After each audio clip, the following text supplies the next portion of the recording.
Shalom, shalom, Mishpachah. Shabbat shalom. This is Jared Yao checking in. I just wanted to come on real quick and talk about language. We actually talked about language a little bit last night. And I just wanted to share a couple of the things that we talked about. But I also wanted to say that language itself is a mighty tool. And it seems like something that's just in your culture and something that you need to survive, and something that humans are just naturally, bestowed with. But you have to understand, it says in the beginning was the word, right? So what does that mean? In the beginning was the word. And people can, break it down into, scientific terms, sound waves and all that. But if it says, let there be light, if a commandment was given in the form of words and things actually happen, you do have to recognize how powerful words are. And you kind of get a feeling of that when you get into not just thinking about the Hebrew, but looking at how Hebrew is, formed and shaped, and how it works, and what the number system incorporated within it, and the pictographic system that's incorporated within it. It's a very powerful technology, right? And so to just talk about the origins of language, we know that Adam spoke a language. Whatever language that Elohim spoke, Adam also spoke it, right? So the same words that said, let there be light, Adam was able to say those words, clearly not with the same effect, but he was able to say it in the exact same way that Elohim would have said it, right? He's speaking the same language as Elohim. And so on the earth at that time, and this is what's crazy, is that all the animals could speak the same language. All the animals at that time could speak. Now you guys will, maybe this will be funny to y'all, but you guys have heard of Dr. Dolittle and talking to animals and all that. Well, the perception there, the play there is that Dr. Dolittle is Adam, right? Because Adam was able to talk to the animals was able to talk back to Adam. Once Adam fell, he lost that ability. The animals lost that ability because of the serpent. So you get, the concept of language being understood by animals, right? And see how powerful language is. And so we know that. We know that animals can communicate, and that they communicate a different way than we do now. But we do know that they understand language. And, understanding that they used to be able to speak means that they understand language a little bit deeper than we recognize that they can. They may understand it very well, but just can't repeat it, right? And so when you travel on into the old world, we know that the angels taught mankind a bunch of different things. But one thing that wasn't taught necessarily right away was writing, right? Apparently there was no writing before Enoch.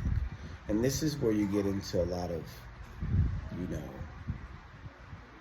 I guess, historical confusion, because people look at writing as something that's been intricate into the human experience, possibly, because in the pagan, secular interpretation of the beginning of the world, which is, you could just say it's a lie.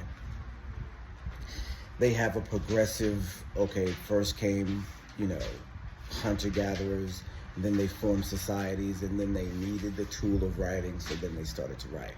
And so this is what they tell you happened, and all this happened in Samaria. The oldest script was Samaria. We'll get back to that in a minute. And this is what they tell you happened, because this is where the emergence of writing comes from, in Samaria. But what really will, kind of make you think is that people were not in need of writing, right? Because think about it. In the old world, people were living to 800 and 900 years. So a person with that type of lifespan will also have to have a, a deeper level of memory too, because to be able to remember and recall 800 years worth of history, your brain has to work a little bit different than it would now. You'd have to have a better memory as a person. So we account longer lifetime with deeper and more powerful strength of memory. And so if you think that you have this deeper memory and longer lifespan, what do you need writing for?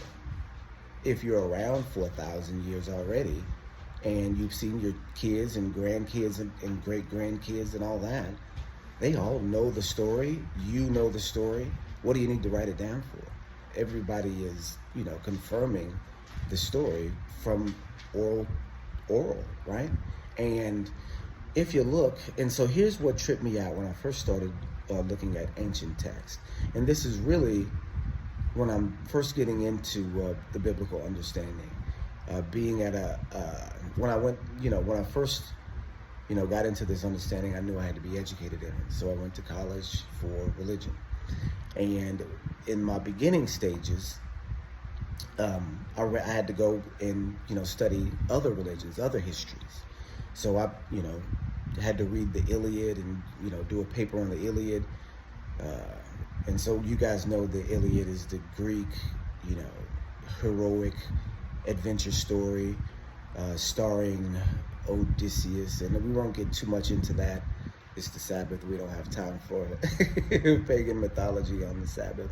But what I want to show you guys is that there was a job. And in the tail end of the story, you have a guy that was sent a message, and he had to deliver the message to this other person, right?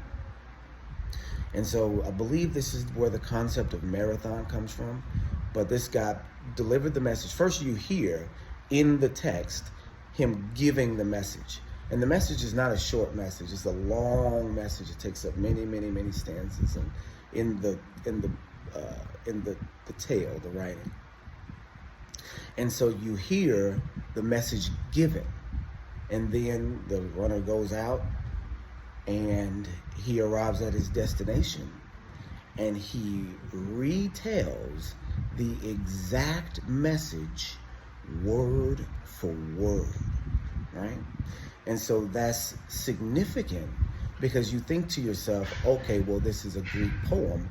All the poet had to do was just retell that same story, or if he has it written down somewhere else, he just rewrite it and copy it.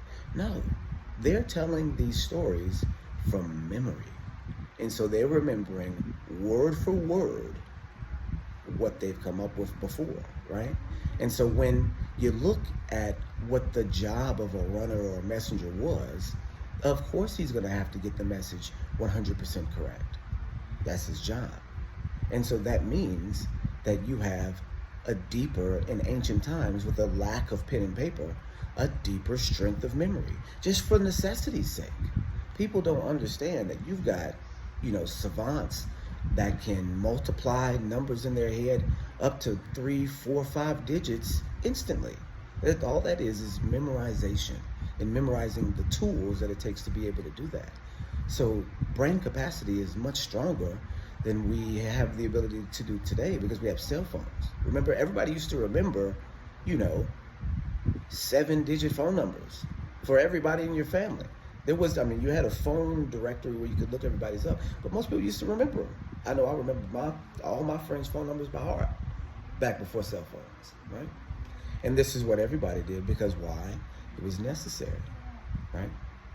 And so brain capacity, and I got a little bit on a tangent on this, brain capacity being stronger, that means that writing is unnecessary because you have people that live generations long and you have brain capacity that lasts longer and is deeper. So writing is unnecessary. when Elohim told Enoch to write things down, Enoch believed that writing was evil. And I had a teacher tell me this, and I know this is about language and not writing, but they kind of go together. I had a teacher of mine tell me that writing was evil, is in Enoch and in an interpretation of Enoch, and I thought he was crazy. But it just makes so much sense, because if you feel the need to write something down, then how do you know, or how do we know, that you're writing it down as is? Enoch and them believed that if you were writing something down, then you are only going to write it down in order to change what we already know from history. Do you see what I mean? If everybody remembers it, if everybody recalls it, and people are living, a very long time, then you just don't have any need to write it down, because everybody's memory is so sharp and everybody's lives are so long.